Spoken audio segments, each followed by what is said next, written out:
Yep, Cheryl Ling. So I'm figuring out with the selfie stick, try to get the last minute suntan before I go to Chino to see my mom. I'm moving it around because suddenly my testimony on the sauna ghost. Well, when I say sauna ghost, it was like 3 days ago. No, it's been 3 days.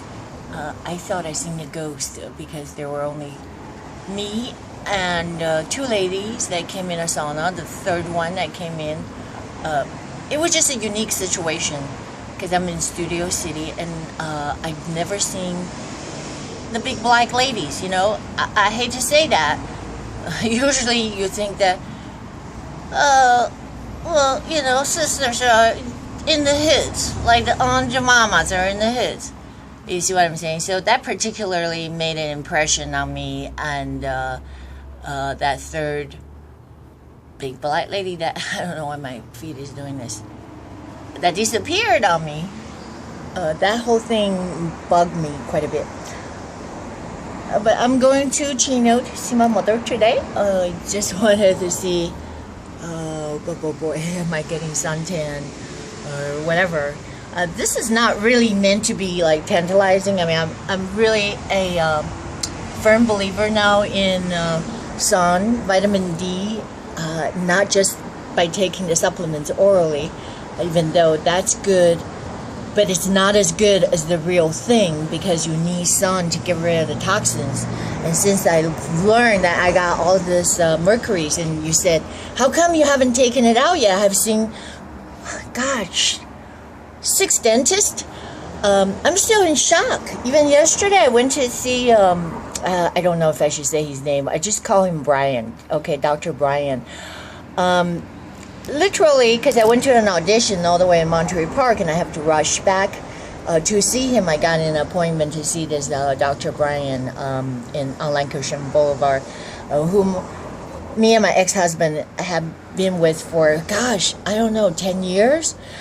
But I was always wondering why this Dr. Brian would never do anything in my mouth. What I'm saying is not one filling. He hasn't done one filling or even, I guess, crown or whatever, because other people, other dentists, when they see my mouth, they think it's a gold mine. Yes, believe it. So it was always a question in the back of your head, like, oh, well, maybe for whatever reason he just said that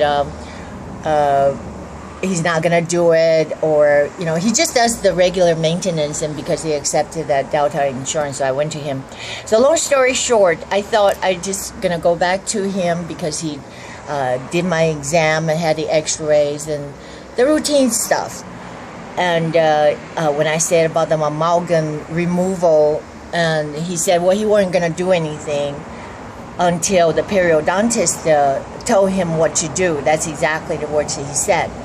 But this was like really frustrating when I rushed back from Monterey Park all in the traffic, because I could have gone to Chino to see my mom. It's along the way. I had to go all the way to North Hollywood to see this Dr. Brian. And this time he broke down. Seriously, people break down, and I understand that. If you don't have the Lord, or even if you have the Lord, you break down. Like me, I break down a lot. He actually said that, yes, he was very fearful, and now more and more he's more fearful about doing something to a patient, and the patient gets mad because of any kind of ramifications or side effects, or could be anything, like the tooth fall off. He wouldn't even take a mold from my mouth. He said, what if your teeth fall out? I'm sorry, I just have to cough. So I don't know if I'm doing this not to get your attention, but you know, somehow when I did the sauna video, I went into the sauna just to demonstrate how it was. It was a little dingy, kind of scary looking. But that spike up the views.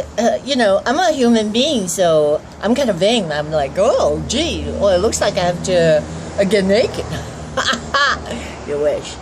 But no, I just have to stay focused, really, because the big fight in my life is to get rid of mercury.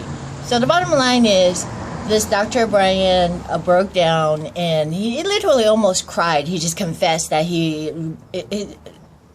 actually he's seeing a psychiatrist about that because he's fear.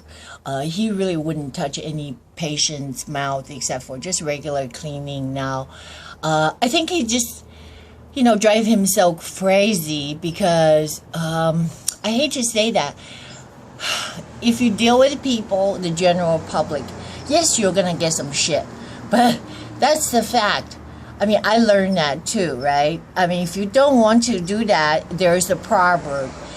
It says that if there is no cattle or oxen in the trough, therefore, and there will be no shit. It's clean. You see, if you have oxen in your trough, you're going to deal with shit. And that's a very simple fact of life. If you deal with people, you're going to get shit from people. But I was just upset. I thought I could help the guy. So maybe I'll pray for him. Because of this fear. And it has been a long time that I always thought, why don't this guy want my business except for a regular cleaning exam? And it was convenient to go to him because he was right next door to me at that time when I was married, and also he was like a PPO for Delta Dentist. But now my insurance is going to run out at the end of the month. I know, I just want to cry. Oh, Lord. I just thought the Lord provided me with a good 2 years of insurance because I made this Dodge commercial. I fought tooth and nail to get the residual. You have to be in the final cut to get residual. So that qualified me for the Screen Actors Guild insurance. It's not like I'm so famous. If I was so famous, I wouldn't be doing this self-taping and like getting 15 views per pop. Anyways, so I have to believe that God is going to provide. And now I got to fight the other radical on the freeway. Bye.